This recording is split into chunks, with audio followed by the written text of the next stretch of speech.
Choose your fate.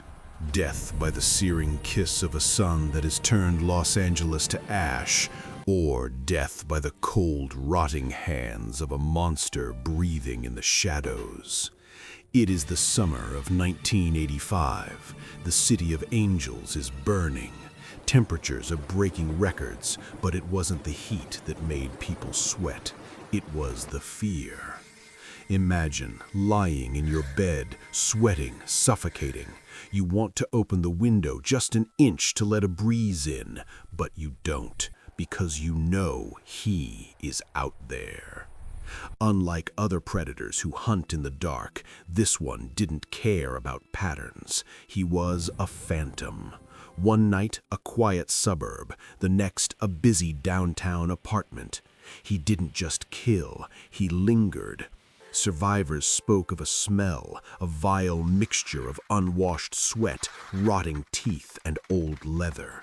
The police were helpless. The city was paralyzed. Sales of guns, locks, and guard dogs skyrocketed. But how do you stop a ghost who can walk through walls? How do you stop a man who believes he is the son of Satan? The question on everyone's lips wasn't, who is he? The question was, will I wake up tomorrow? But monsters aren't born, they are forged. To understand the Night Stalker, we have to look into the abyss of his past. Richard wasn't just a bad seed, he was watered with blood. Growing up in the dust of Texas, his lullabies were the screams of a father broken by madness.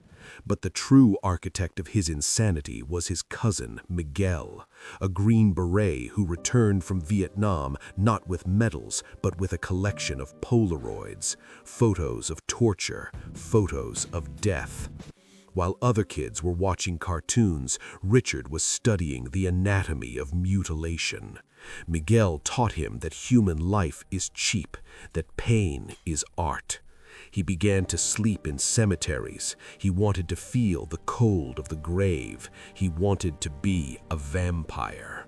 By the time he arrived in Los Angeles, he wasn't human anymore. He was a loaded weapon waiting for a trigger. And the city, full of sin, neon, and open windows, was the perfect target. And then the slaughter began. This wasn't just crime, this was a massacre. Ramirez didn't have a method, he was a storm of chaos. He used whatever he could find, a hammer, a machete, a tire iron, a pistol.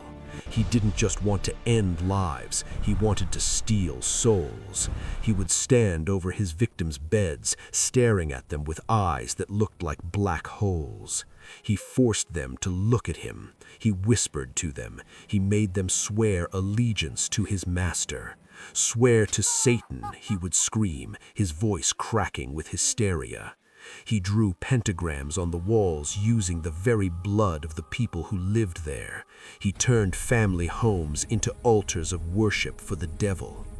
Every morning the news brought a fresh horror. A couple attacked in their sleep, a child abducted, an old woman beaten. Detectives Gil Carrillo and Frank Salerno were chasing a ghost, their only lead, a single footprint from a rare, obvious sneaker, a size 11 shoe print stamped in the flower beds of hell. Ramirez believed he was untouchable. He believed Lucifer himself had draped a cloak of invisibility over his shoulders, but arrogance is a blindfold. August 1985, he leaves a single greasy fingerprint on the rearview mirror of a stolen orange Toyota. That tiny smudge was the undoing of a legend. His face was plastered on every newspaper. The Night Stalker had a name. He walked into a convenience store in East Los Angeles thinking he was still the hunter. He saw his face on the front page. The fear in his eyes was the first time he looked human. He ran, but he didn't run from the police. He ran from the people. The people of Boyle Heights didn't wait for a judge. They didn't wait for a jury. They saw the monster who had terrorized their city, and they unleashed their fury. They chased him down the hot asphalt. They tackled him. They beat him with iron bars in their bare fists. The man who claimed to be the Knight of Darkness, the man who served Satan, was now crying, begging, and pleading for the police to save him. It was the ultimate humiliation. The devil didn't save him. The police did.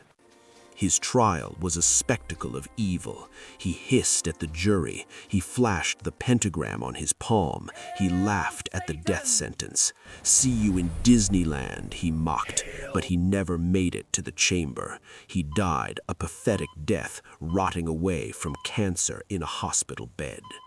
Richard Ramirez was a terrifying force of nature, a wild dog let loose in the streets, but he was just a chaotic amateur compared to what came before him. Ramirez broke into houses, but there was a man who built a house specifically for murder.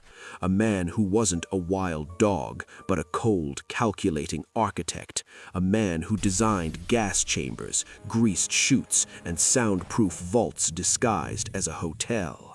Ramirez was the Night Stalker, but H.H. Holmes was the true devil in the White City. If you think Ramirez was a nightmare, you haven't met the master yet. Do you dare to enter the murder castle? The story of the original American monster is waiting for you on the screen right now. Click it if you have the stomach for it. This is Apex Crime. Don't forget to subscribe, because the next file we open might be even darker.